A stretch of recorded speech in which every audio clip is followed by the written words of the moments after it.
You testified in the Johnny Depp Amber Heard trial based on your role as a clinical and forensic psychologist.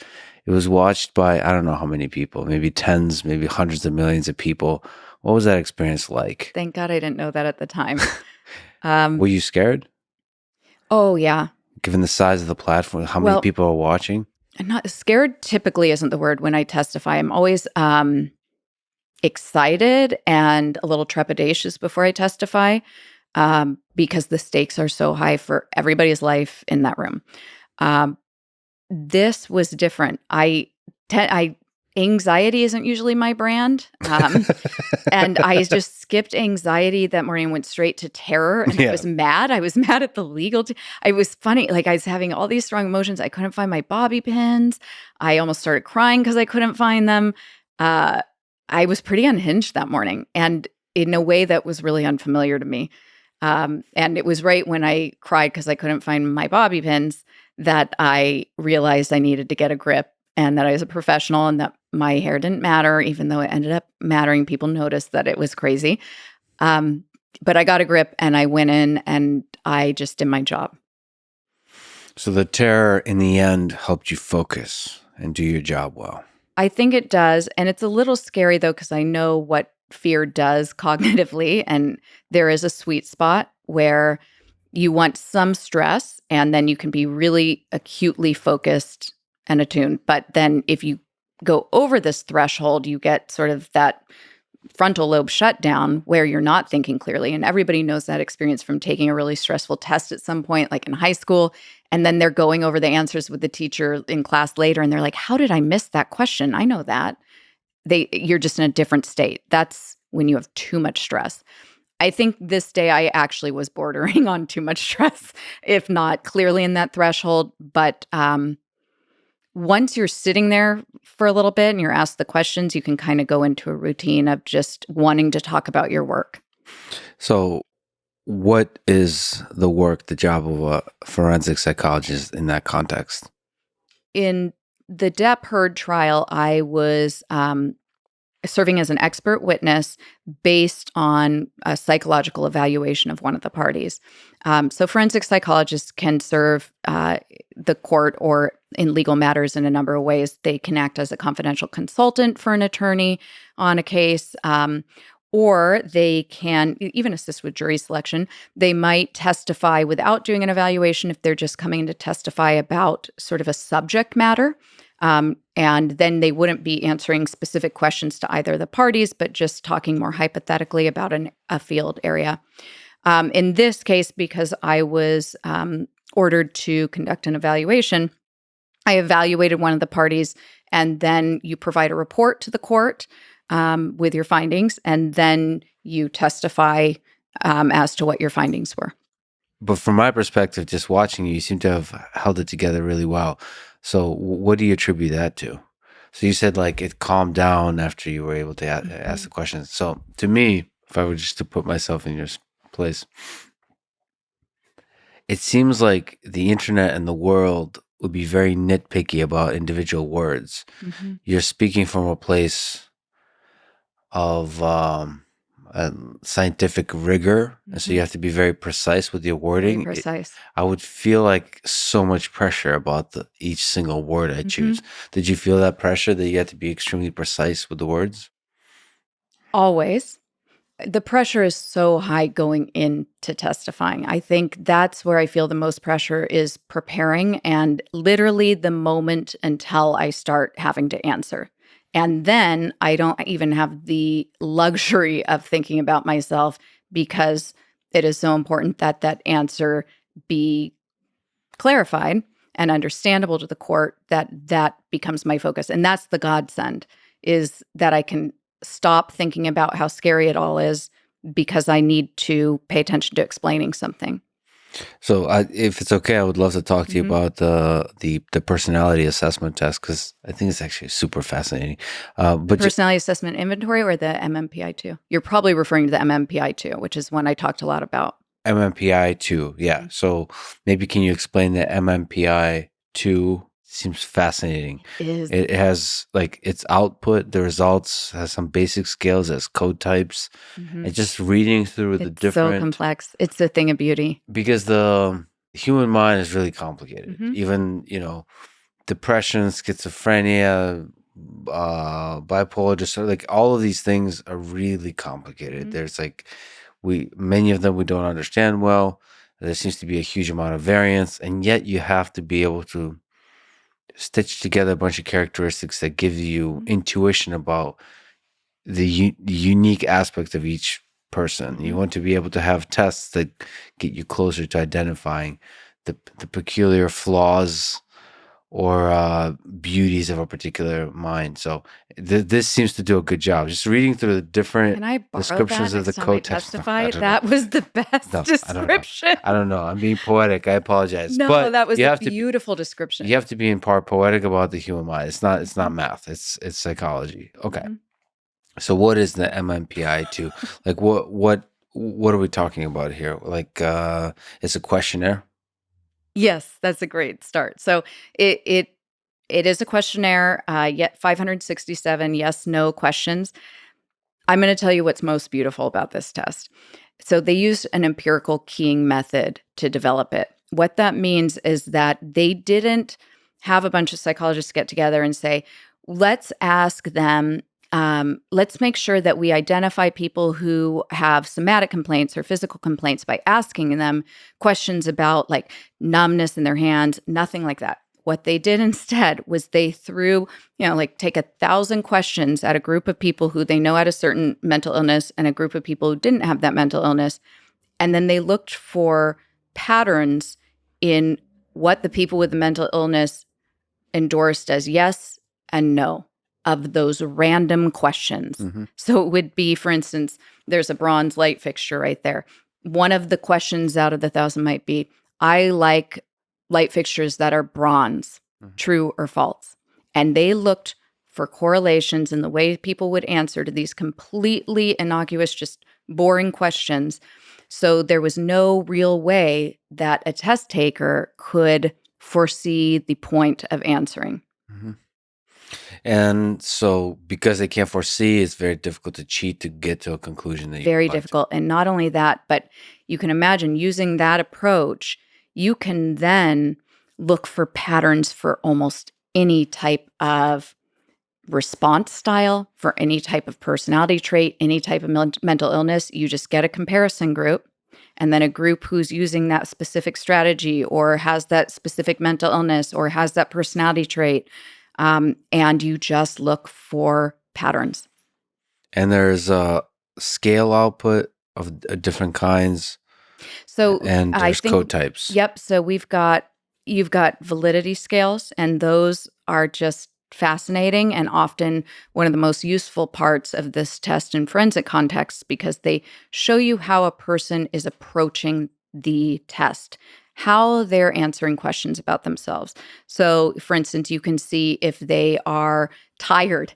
You can see if they're kind of responding randomly. You can see if they are in an unsophisticated manner trying to make themselves look perfect, but not very nuanced. You can see if they may be deceiving themselves and truly believe that they are perfect, whereas others don't see it that way. You can see if they're exaggerating. You can see if they're exaggerating because they're truly, it's a cry for help. They are in extreme distress, but they feel as though they need to really punctuate it to get Mhm. people to notice. Or you can see if they're exaggerating in a way that is, driven for a specific outcome or gain. It's just fascinating, and it's the most well-developed assessment we have for a person's approach to answering questions about So, themselves, so it gives you the context how about honest they're being. the state of the person as they're answering them. Yeah, their honesty, how forthcoming they're being, and how accurate they're being. And then the result of the classification based on the test are these code types. Right. Well, so you have these clinical scales as well. You have 10 clinical scales that look for different kind of primary clinical pathology issues. This test doesn't tell you anything good about yourself. At best, it just tells you that you're not responding in a way that is dishonest and that you are not hugely problematic, but there's, it's not looking for strength. So you have these 10 clinical scales that look for variations above the mean of the population. In certain areas, anywhere from, depressive symptoms, manic symptoms, physical complaints, anxiety, nervousness, aggression, social engagement, whole scope of human experience. And then there are much more nuanced scales from those, so little subscales.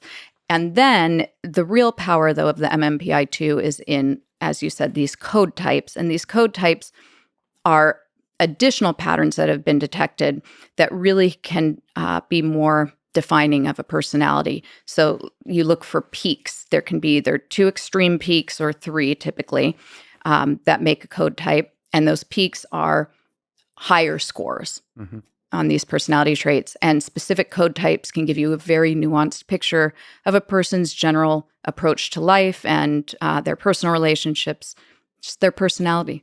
So you can build on top of those code types an understanding, how that person's going to deal with different kinds of situations. And then there's, by the way, a lot of code types. There are a lot of I was code looking types. at them. There are They're a pretty lot. interesting. It is I want to truly take this fascinating. test. I wanted to see which one I would. I have given it to some people in my life. It's just phenomenal. How hard is it on your side of the table to give the test? Oh, it's easy. You just proctor it. You just make sure that there's no distraction, that they're well rested, they are sitting there and they can just take it in front of you. So I guess because the questions are well designed in that it's hard to mess with them. You just give It's very hard to beat it. You just hand it to them. And it's yes and no. It's yes and no.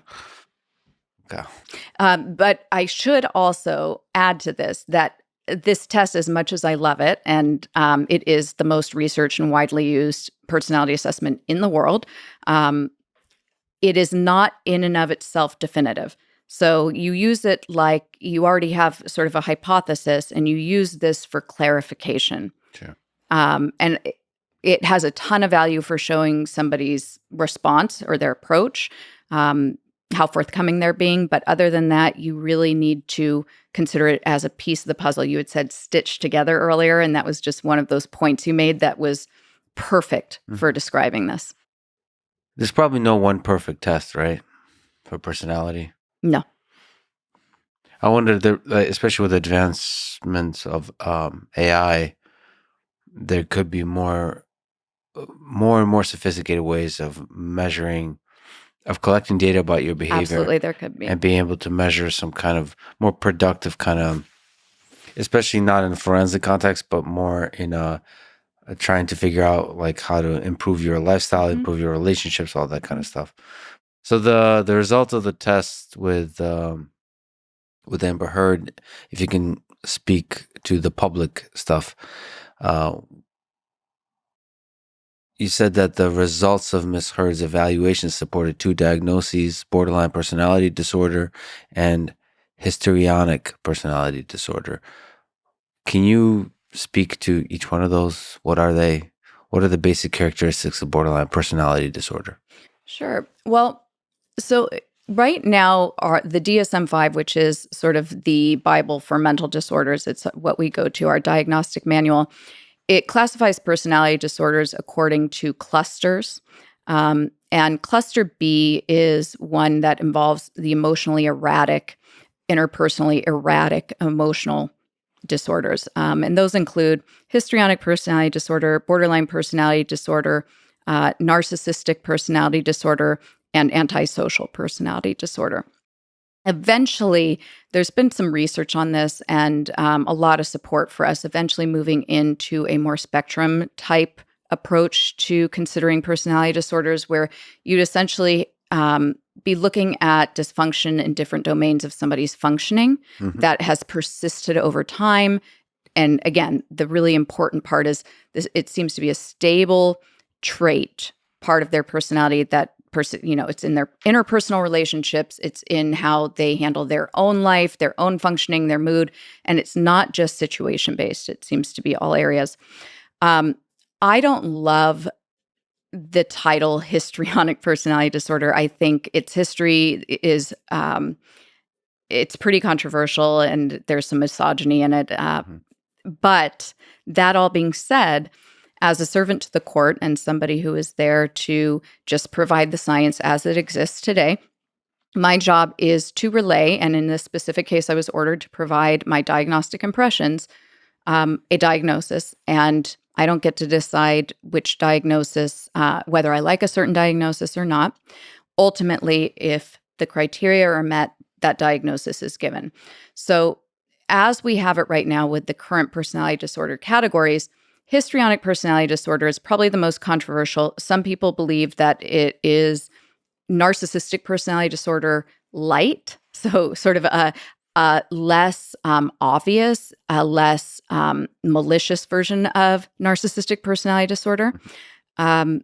And I think that will probably get sussed out if we do move to a more spectrum-based approach, because then you would be describing sort of a personality disorder, and then you would add the traits to it. So, with issues in interpersonal functioning and et cetera. So you could be a little bit more specific rather than having to just put somebody in a category. So that's where things are moving, you're saying? That's where things are moving. From a clusters-based view of NPD, antisocial personality disorder. To more of a spectrum with personality dysfunction, then you list the traits that are there. And I think that'll be more accurate, especially there's so much overlap between these personality disorders right now, especially cluster B. It is not uncommon for people to have 2 or 3 personality disorders to meet criteria for 2 or 3 at the same time.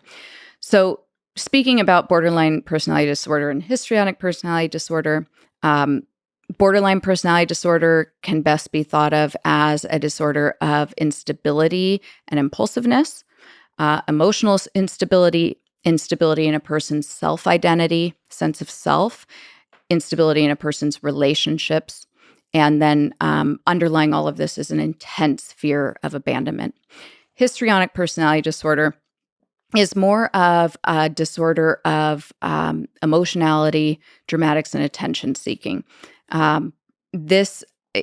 Histrionic disorder typically is known for the dramatics, and people who are observing or interacting with somebody with this disorder may even feel themselves almost kind of wanting to turn away. There's a sense of play acting as the person is speaking or engaging with you. Something just feels a little bit disingenuous. And a lot of attention seeking. Similar to borderline personality disorder, you might see with histrionic personality disorder, attempts to manipulate. However, the motivation with histrionic personality disorder is that attention, whereas with borderline personality disorder, the underlying motivation for almost everything is to avoid abandonment. So you'll see frantic attempts to avoid abandonment, frantic attempts to keep people close. And those frantic attempts can be really harmful to the person and to others. To the person themselves. Mm-hmm. So the fear of abandonment can result in the very thing you're afraid of. Right. And there has been some research also to suggest that that borderline personality disorder has different types as well. And I think this is really important because in my own work, I have encountered many people with borderline personality disorder in my own life, right? And there are different types, right? I'm thinking specifically of a girl I really love who I've worked with for years who is so self-aware about this and endearing, and she owns her shit. I can forgive almost anything if somebody just owns their shit. She might lose her temper. She might lash out. She can be erratic, but she will come back and apologize, own it, and accept full responsibility. And not only that, but identify it and make changes. She doesn't want to be harmful. I adore that about her. I think it's an admirable quality more of us could have. That's very different than when you think about it, there are 9 different symptoms and you only need 5 to meet criteria. So depending on which symptoms you have, you might be far more calculated, conniving, manipulative, or you may just be more of the impulsive, kind of messy, emotionally erratic type. And so there's some new research also coming out that's even suggested that among women, those that score higher in some of these more calculated traits of the disorder may actually be, it may be a certain presentation of female psychopathy. Yeah. Are some of these personality disorders, again, probably impossible question to answer, but how much of it is nature, how much of it is nurture, or how much of it is in the genetics and you just can't do much with? Maybe another question, a different way to ask that is, how much can you help that? Mm-hmm. How much can you become better? That is a tough question. So there's been a ton of change in the way we've thought about the etiology of these personality disorders. Specific to borderline personality disorder, I think in general, the view is that most people believe that it was associated with neglect or trauma in childhood. While there is a correlation there, there's a correlation between that and many mental health issues, not just borderline personality disorder.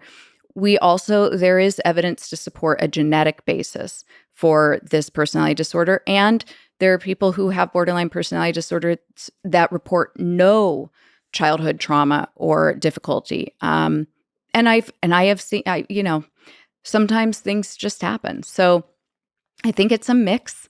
I think we need to think of it as biopsychosocial, which is generally the answer to most things when you're talking about how a mental health issue comes to be.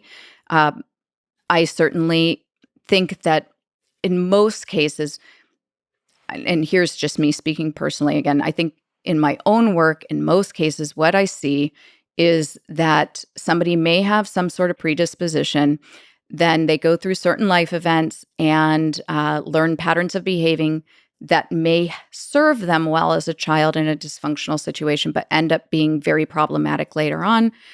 Or they just have enough hardship that that gene, whatever it was lying dormant, that little borderline personality disorder gene expresses itself. And you'll see that with things like schizophrenia, depression, anxiety disorders. There tend to be certain ages where you'll just see that expression happen.